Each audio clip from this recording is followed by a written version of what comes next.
today. I'm KP, lovely to have you here. So as you can see from the title, we are going to be discussing our latest cruise, which was on the Anthem of the Seas. We did a 5-day 4-night, which was absolutely awesome. It was in July, so it's nice and current. So quite a few of the processes that the cruise liners have put in place have been relaxed.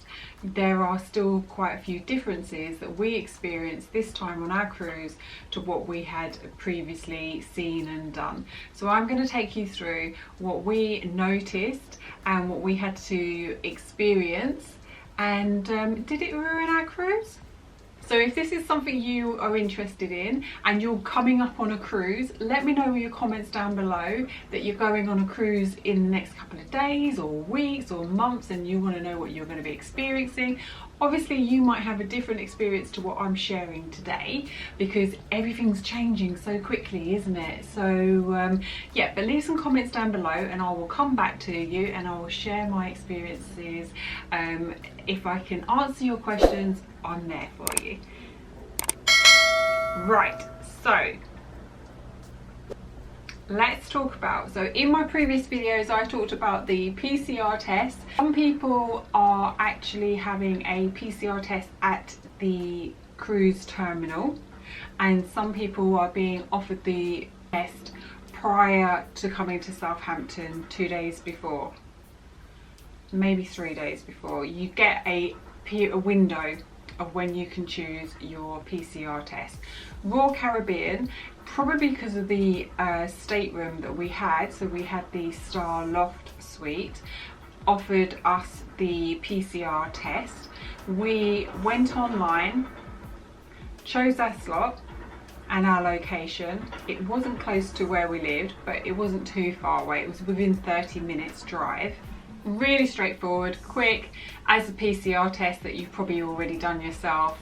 That then gets sent off to their lab that night and within 24 hours they will have the results. It's an app that you have to, now listen, everything is app driven, everything is phone driven. So if you don't have a phone with an app on, you may struggle a little bit. Now there are concessions and there are ways that you can get around this with printing off documentation. So if you've got family members who can print items off for you or yourself, do that.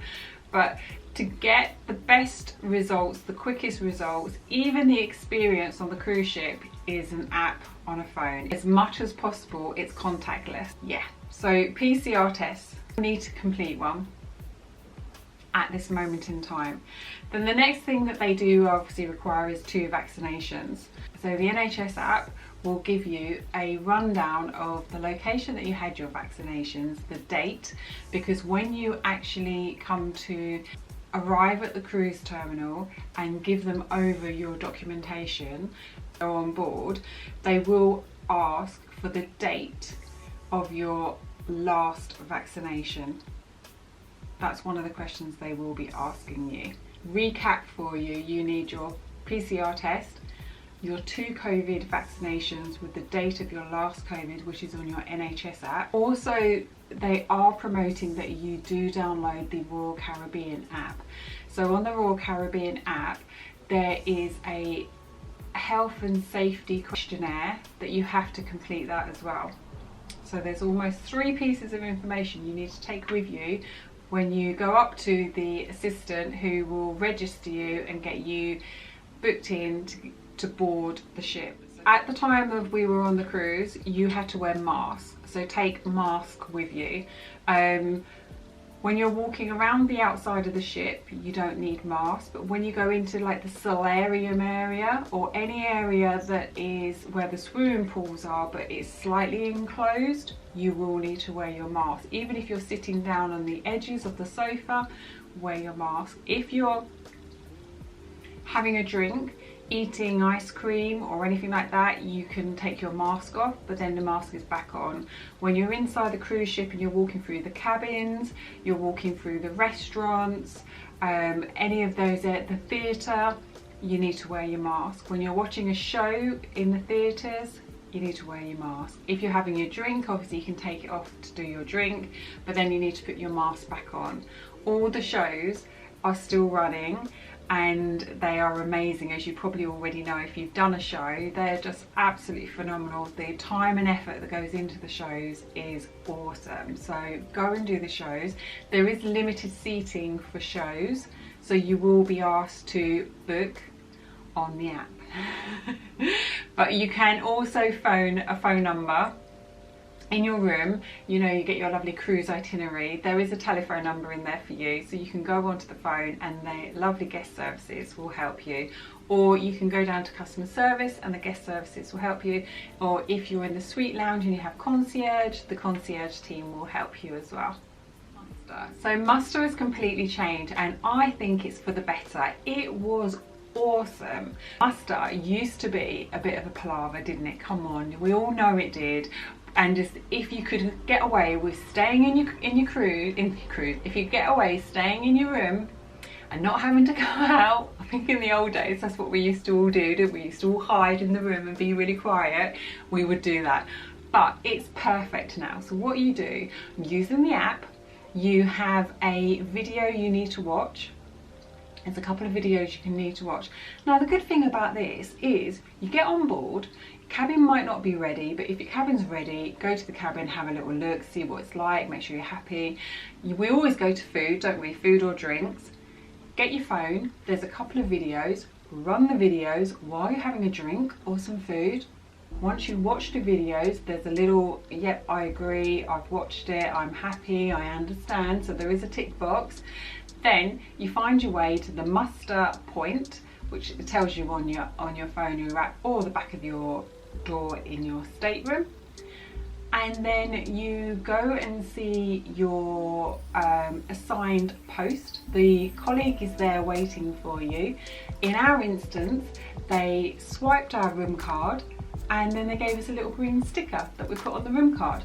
And then that told everybody that we had attended our muster station. So simple. Gone are the days where we were lining up and oh my goodness, and you're lining up like cattle, aren't you, all in a little row, and you're just standing there like not even really paying attention. This way you've got a great little video, it's lovely and visual. I'm a visual person. So if I'm seeing a nice little video of someone putting on their life raft and what I've got to do and how to exit the ship, I'm going to be more attentive at watching a video while I'm stuffing my face in Windjammer or Coastal Kitchen, which is where we actually went, lovely Coastal Kitchen.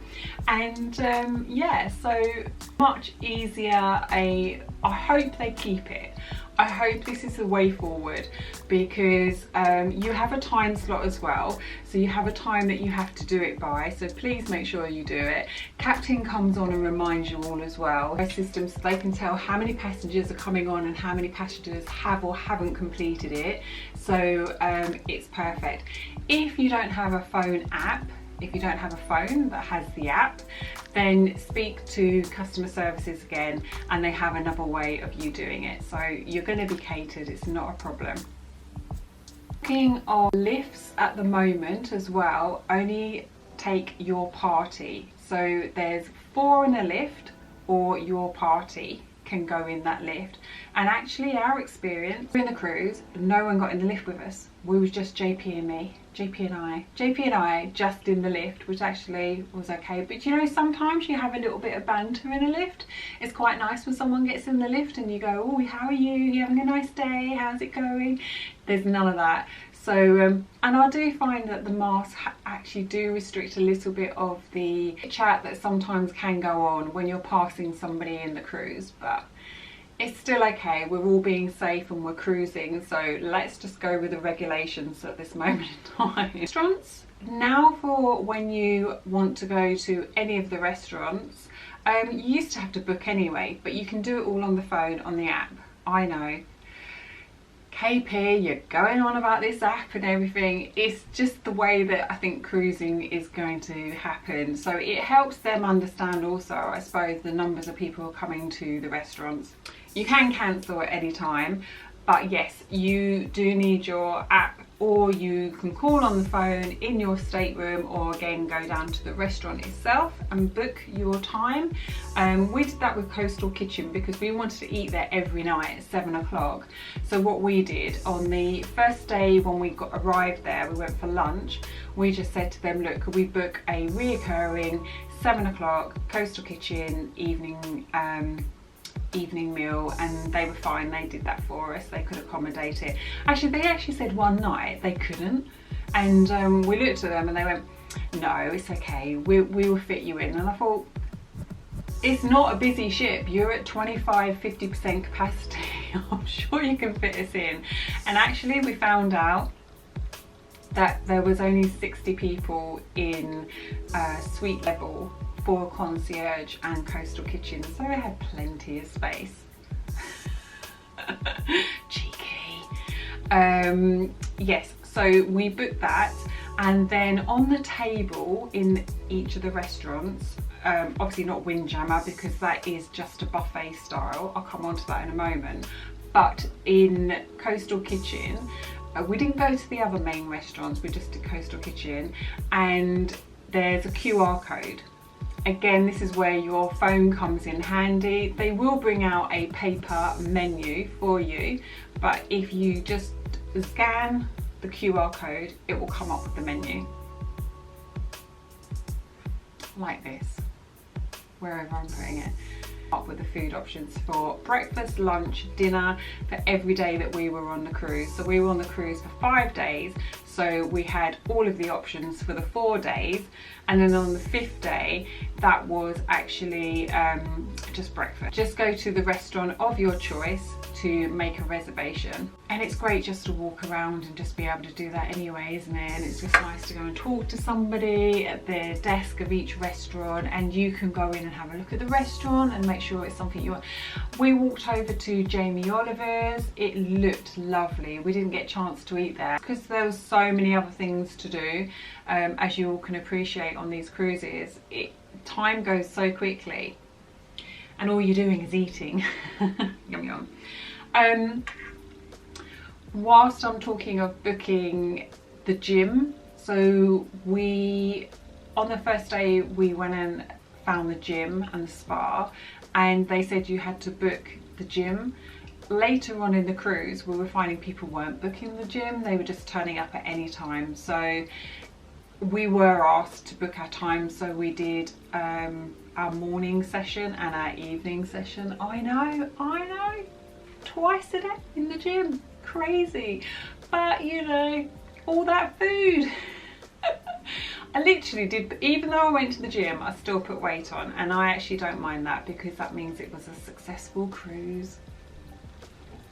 So yes, we had to book that, and whilst you're in the gym they were giving us white wrist straps as well. I have no idea why, they didn't tell us why or anything, so I actually didn't put them on, or JP, we just kept them with us in case they wanted to see them and we could just whip them out and show them. But the gyms are exactly the same as the gyms. You don't need to wear your mask in the gym, and you got the sanitization wipes literally everywhere so you can wipe everything down, and that really hasn't changed for us. There's no difference there from previous cruises to this cruise. We've always used the wipes and they've always been available. In terms of capacity, the first 2 days was really busy in the gym, and then it just got really quiet and people weren't going in there, so loads of space. And the gym on the Anthem of the Sea was huge. No Peloton bikes though. Royal Caribbean, get the Peloton bikes on the ships please. I could have done with my Peloton while I was there, but there were plenty of other things, although the Concept 2 rower was broken as well and they didn't fix that. There was another one, but it was a bit clunky when I was pulling it. I know, the dramas, right? Come on. There's only a few things that I go on, so when they were broken and they weren't fixed. They did do social distancing in the gym, so every other apparatus was not available, which I thought was brilliant, so that was quite good. They're still doing the ice cream, you know, get your lovely free ice creams. JP's record, I think, was 18 on a cruise once. So they're handing them to you. You know, previously you probably went and got your own cone and you did it. To be fair, our last cruise was handed to us as well by a cruise member. So that's not really changed for us. But yes, ice cream's still available and you can do, oh yeah, delicious. I have to say, best find on Anthem and Seas was Johnny Rocket's milkshakes. So because we were in the cruise suite, we were in a suite, as I say, a cruise suite, it's 50% off for people who stay in the suite. So the milkshake, which was delicious, strawberry, was like £2.75. £2.75 for a milkshake. Guys, you need to get in there. And hardly anybody was using Johnny Rockets, which was such a shame because the food in there is delicious. And as I say, the milkshake, amazing. Go and get your milkshakes from there. And another thing which really surprised me on this cruise was chips. There's hardly any chips, fries chips. There's hardly any available on this cruise ship. In Windjammer for dinner, fine, but during lunchtime, no. In Coastal Kitchen, there was actually when you had steak and chips, but so no, sometimes on a cruise ship at lunchtime you have like your wraps and sausages, hot dogs and fries and places and pizza. No fries. Very healthy. There was enough food options though, so don't get worried if that's all your children eat or you eat. There was loads of other food options. You got your hot dogs from the hot dog stand, you got pizza from Sorrento as well, which is downstairs on level 4. There's enough variety. I could do a whole video on the food. I'm going to do a whole video on food because literally one of the reasons we love cruising is because of the food. I actually took my jumpsuit with me, which was on my pack with me, cruisy pack. I couldn't even wear it. I probably could have, but I didn't feel like I wanted to because I was like, the food was amazing. And I think everybody was so happy for us to be back. If you looked at the cruise video of us coming on board, the claps were real. The staff and the management team and entertainment team were oozing with enthusiasm for us to come back, so it was brilliant. And lastly, the booking, like the flow rider and those type of the bumper cars, the climbing walls, all on your app. You can book them all on your app or in the phone or go and see customer service. To get the theme of this video, the app is key. Right, so I think that's it for now. I can't think of anything else, but if I do, I'll put it in my other videos that are up and coming. And also, if we don't go to Florida, which potentially we're still in the UK waiting to hear if we will be, the 1st of August there's some great cruises going out, so we might book a cheeky cruise, and we're going to do the cheapest cruise we can find, which I think will be an awesome video. But getting JP to go in an inside cabin might be a little bit of a push. Anyway, hope you enjoyed this video. Don't forget, hit subscribe, like, notification. Lets me know that you're enjoying my content. And when this one goes out, the latest video should be up, which is our loft suite tour. I mean, that loft suite was amazing. Oh my gosh. I didn't really show it on camera, but on a level of 1 to 10 of excitement, I was at 100. I was flipping around that room. I was just like, oh, going upstairs, I'm coming down the stairs. It was crazy. So if you'd like to see that, go and see that. I'll put that video down below, and I'll catch you on my next video, guys. See you later. Bye.